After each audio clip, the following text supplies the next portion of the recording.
Olá, meninos e meninas, moças e rapazes, sejam todos vocês muito bem-vindos ao canal Sistema de Ensino Monte Carlo. Esse canal feito para você, estudante do ensino público, para te ajudar nos seus estudos, nas suas pesquisas, nos seus trabalhos, até mesmo você universitário, né, que está aí se graduando. Aqui conhecimento de humanas para você, de matemática básica. Principalmente quando eu me refiro a humanas, que são as matérias que ampliam, expandem o seu senso crítico, que lhe ajuda a entender a sociedade e a sua participação nesse meio social. São conteúdos que te instruem a não continuar sendo massa de manobra na mão da elite.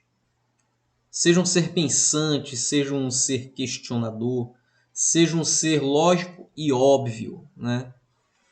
A sociedade, por mais que o sistema em si, né? Por mais que o sistema seja um vampiro, como dizia o cantor de reggae, mas você pode sobreviver no meio desse sistema. Basta que você adquira o conhecimento necessário para isso, tá? Dito isso, eu desde já peço seu like, peço sua inscrição. Faz isso agora, porque se você deixa para depois, você acaba esquecendo, tá? E juntos nessa corrente, com o objetivo de dinamizar o ensino público, com o objetivo de tornar fácil e acessível os conhecimentos de humanas, os conhecimentos de exatas. E suas dúvidas você pode deixar aí nos comentários. Meu papel aqui como professor consultor é te orientar e te ajudar. Conte comigo para isso. Sem mais delongas, hoje mais um assunto para o nosso módulo de filosofia e para o nosso quadro Filósofo da Vez, Jean-Jacques Rousseau. Então vamos lá, turma. Como de praxe, né? O nascimento de Rousseau é em 1712, em Genebra, Suíça. A sua importância está dada por ele ter desenvolvido a ideia de governo por contrato social. E ele faleceu em 1778 em Hermenonville, França. Rousseau ele é entendido como questionador da desigualdade. A sua obra, O Contrato Social, né, logo de início, Rousseau afirma que o homem nasce livre e em todo lugar está preso. O que é que ele quer dizer com isso? O homem nasce livre, mas em todo lugar está preso. Essa ideia contém a perfeita reversão do que era a visão ortodoxa de sua época. Na sua época, o que é que se pensava da sociedade? Que o estado de natureza, né, que o estado puro do indivíduo, as vidas das pessoas eram imundas, curtas e brutas, e que só pela influência da civilização elas se desenvolviam de forma diferente. Interessante, né? Se pegarmos, né, a linha histórica, o homem pré-histórico era um homem, entre aspas, inteligente, mas hostil e que não entendia de princípios de sociedade. Ele entendia de instinto de sobrevivência. Então é com a civilização, a partir do século I, é que começa ao homem ser enxergado como ser social, né? E ao rejeitar tal visão, Rousseau, em vez disso, se comprometeu com a ideia de que os seres humanos originalmente eram nobres selvagens. Observe que ele começa a criticar esse pensamento, né? De que o homem pré-histórico era hostil, mas ele defende dizendo que os mesmos eram nobres selvagens, que levavam uma vida solitária, pacífica e se preocupavam principalmente com a satisfação de suas necessidades imediatas, ou seja, se alimentar, se vestir, se proteger do frio, se proteger dos predadores, fazendo pouco uso da perspicácia, da linguagem ou de qualquer outra faceta da existência social. Hoje, devido à comunicação, você não vive mais isolado, mesmo que você queira, né? Hoje, por conta do mercado de consumo, você não depende só e exclusivamente da natureza. Então, você se tornou um ser civilizado. Não era inteiramente óbvio o modo como Rousseau acreditava que o homem se afastara do estado de natureza. Porém, fica claro que assim que as pessoas começavam a desfrutar relações fixas umas com as outras, as condições estavam prontas para a emergência da competitividade, do ciúme, agressão, e que o que realmente condenava as pessoas a viverem na escravidão era a emergência da propriedade privada. De fato, o argumento de Rousseau era de que a sociedade civil, ou a sociedade claramente civilizada, né, de modo efetivo, ela surge quando a primeira pessoa cercou e em seguida reclamou a propriedade de um pedaço de terra. E assim que as outras pessoas aceitaram a reclamação, a sociedade civil, como meio de justificar e manter as relações de propriedade ou as relações de desigualdade, a depender do ponto de vista de interpretação, tornou-se inevitável. E na raiz, então, né, a propriedade privada reside no coração da desigualdade e da depravação moral a ela associada. Então, a partir do momento que o homem pré-histórico, o homem não perspicaz, o homem que não dialogava, o homem que vivia só pelo instinto de sobrevivência, a partir do momento que ele cerca uma propriedade e chama de sua, e as outras pessoas de seu convívio entendem e respeitam isso, é a partir daí que surge a sociedade civil. E Rousseau não acreditava ser possível o gênero humano voltar ao estado de natureza, o que colocava o problema de como os seres humanos governariam melhor seus negócios considerando as circunstâncias do momento. Foi essa questão que ele abordou em O Contrato Social. Porque quando se adquire a propriedade privada, automaticamente você adquire conforto. E é muito difícil ou impossível para o indivíduo ele abrir mão do conforto. O argumento construído nessa obra repousa sobre o conceito de vontade geral, onde de um lado, do lado dos grupos sociais, né, os indivíduos são livres para perseguir os seus próprios interesses específicos. Específicos esses, dizendo mais claro, egoístas. Né? Porém, assim que as pessoas começavam a viver em relações fixas com outras pessoas, esse tipo de liberdade é necessariamente restringido.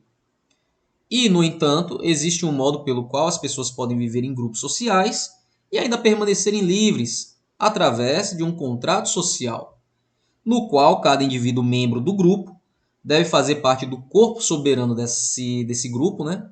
E a liberdade, então, consiste em agir de acordo com a vontade geral do grupo. Há, claro, problemas com essa ideia. No mínimo, ela exige que, como membros do corpo soberano, as pessoas deixem de lado seus próprios interesses pessoais e ajam apenas pelo bem comum.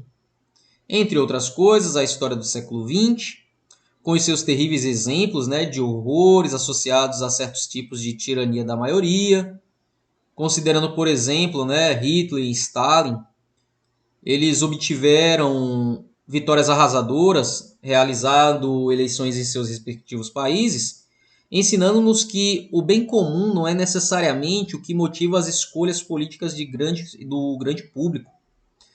Não foi o público que pediu pela Segunda Guerra Mundial, da mesma forma que não pediu também pela Primeira, mas como líderes militares e políticos, Hitler e Stalin organizaram eleições e pela sua sagacidade com marketing político, conseguiu convencer as pessoas a votarem neles, mostrando que era um governo bom para todos, legitimando assim seu poder pelo voto.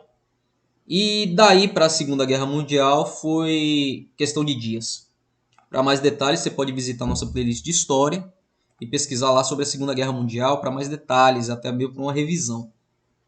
E, no entanto, ao localizar a soberania da vontade do povo, A ideia de Rousseau, da vontade geral, marcou um momento importante da história do pensamento democrático e garantiu sua reputação como importante, né? Embora um tanto paradoxal, como um pensador do iluminismo. O corpo soberano, né, dando explicação, de uma sociedade é o local do poder legítimo. Assim, segundo Rousseau, em uma sociedade organizada com base nas ideias consideradas em seu livro, Contrato Social, o que poderia ser chamado de governo legislativo é o governo que cuida do funcionamento cotidiano da sociedade, concede seu poder e legitimidade de um corpo soberano que personifica a vontade geral da sociedade. Se parecer um tanto confuso para você entender do que se refere o contrato social, talvez essa imagem para você brasileiro fique claro o que é que essa teoria de Rousseau quer dizer, né? Que você, para ter uma segurança social e a garantia da sua propriedade, em algum momento da história, o ser humano, os nossos ancestrais, os nossos descendentes, né? Eles abriram mão de brigar por conta própria pelo direito de propriedade, abriram mão de brigar por conta própria pela sua segurança e defesa e pela sua existência. E dentro, né, desse conceito de corpo soberano e de um líder representante, concordaram-se que deveria haver leis que legislassem sobre a sociedade para controlar a sociedade, né, e preservar a sua existência e a sua propriedade. Então, Brasília é o exemplo disso.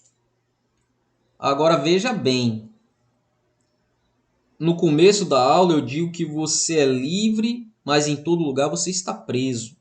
Preso por obrigações que você deve ao Estado, obrigações que você deve aos órgãos de justiça, né, por assim dizer. Porque se esse órgão de justiça existe, é porque paralelo a ele existe o crime. O crime de violação de propriedade, o crime de violação contra a pessoa e tantos outros crimes aí que eu poderia citar. Só que o ponto aqui é o seguinte: será que as pessoas do corpo soberano, né, aqueles que criam as leis para gerir o Estado, será que essas pessoas te representam como cidadão? Te representam como pessoa? Te representam como um indivíduo social? Por mais que se diga que o Brasil é um país democrático, eu não encontro democracia, eu não consigo entender a democracia brasileira, sendo que eu sou obrigado, entre tantas coisas a fazer, e a principal delas eu sou obrigado a votar. Por mais que se diga que é um direito conquistado, em 88 de fato foi um direito, mas que os próprios representantes da sociedade, entre aspas, transformaram esse direito em obrigatoriedade. Então, depois da sua cédula de identidade, o seu título de eleitor é o seu segundo documento mais importante. Uma identidade você tira sem o título. Os demais outros documentos não. Então, primeiro ponto, não existe democracia num país que você é obrigado a votar. Segundo ponto, o plenário e o Congresso não lhe representa como povo. O plenário e o Congresso está lá para atender às necessidades do plenário e do Congresso. Senador e deputado é empreiteiro, é dono de terra, é dono de empresa. Então ele vai fazer leis que auxiliem as suas empresas, os seus interesses, o seu grupo. Como é que o empresário vai fazer leis que beneficiem o trabalhador, eu, você? Como é que essa elite ela vai criar leis que beneficiam o estudante. Como é que um Congresso corrupto e falho vai promover um programa de escolarização eficiente? Pelo contrário, eles fazem é sucateá-lo para tornar cada vez mais o indivíduo, a população, a base da sociedade, cada vez mais hostil, ignorante e sem o real entendimento dos seus direitos como cidadão. E para finalizar, para fechar, você tem a obrigação nas eleições escolher um presidente, um prefeito, um vereador, um deputado, um senador. Isso acontece de eleição em eleição. Sendo que essas pessoas não lhe representam. Longe disso, né? Aparece de tempo ou outro um presidente popular aí que vai atender as demandas do povo, que até atendem, mas ele poderia fazer muito mais. E se ele não faz é porque ele é impedido pelo Congresso e pelo plenário. Você escolhe um presidente que esse presidente ele não te representa. Ele tem que obedecer uma Constituição e ele tem que, acima de tudo, obedecer aos interesses do Senado e do plenário. Dois exemplos básicos. Primeiro, antes de qualquer coisa, eu preciso dizer que eu não sou partidário, não defendo partido, não tenho político. Meu voto, ele não vai para nenhum desses candidatos. Desde quando eu me entendi como ser social, eu sempre entendi que a sociedade brasileira, a política brasileira, ela só iria melhorar a partir do momento que houvesse uma reforma política e administrativa. E essa reforma ela tinha que ser de fora para dentro, ela não poderia ser de dentro para fora.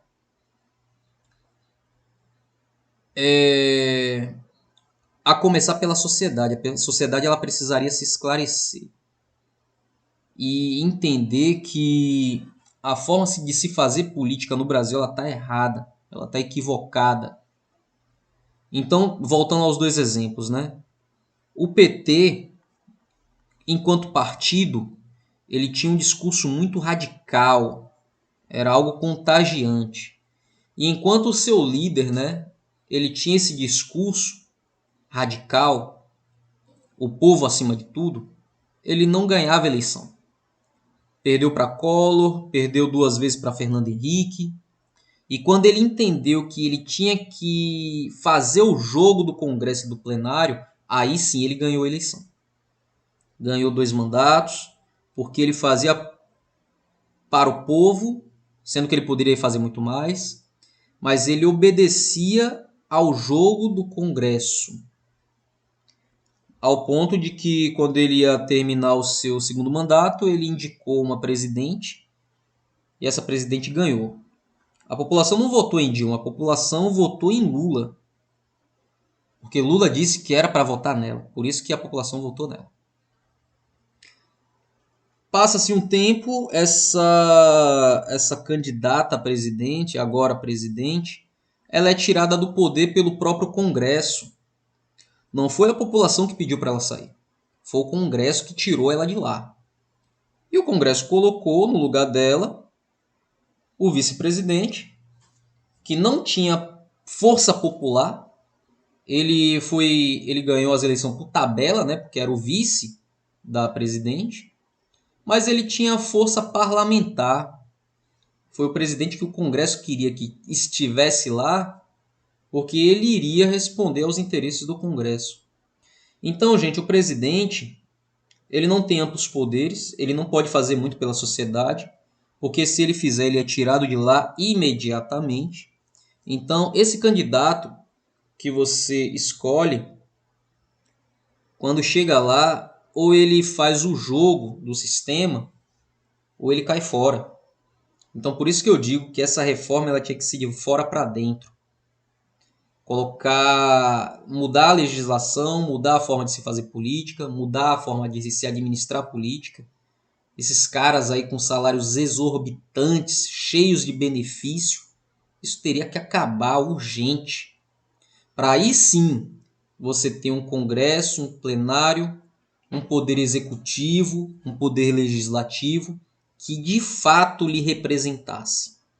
Então, o contrato social de Rousseau, ele é muito útil na teoria, mas que na prática ele não funcionou por conta do egocentrismo humano, pelo poder de propriedade, pelo poder de conforto de se manter essa propriedade, foi que se criou esse corpo soberano que responde exclusivamente à elite. Tá certo? Turma, essa foi nossa videoaula de hoje. Espero que tenha sido rica e produtiva para todos vocês. Fiquem todos bem. Não se esqueçam, jamais se esqueçam, que conhecimento é poder.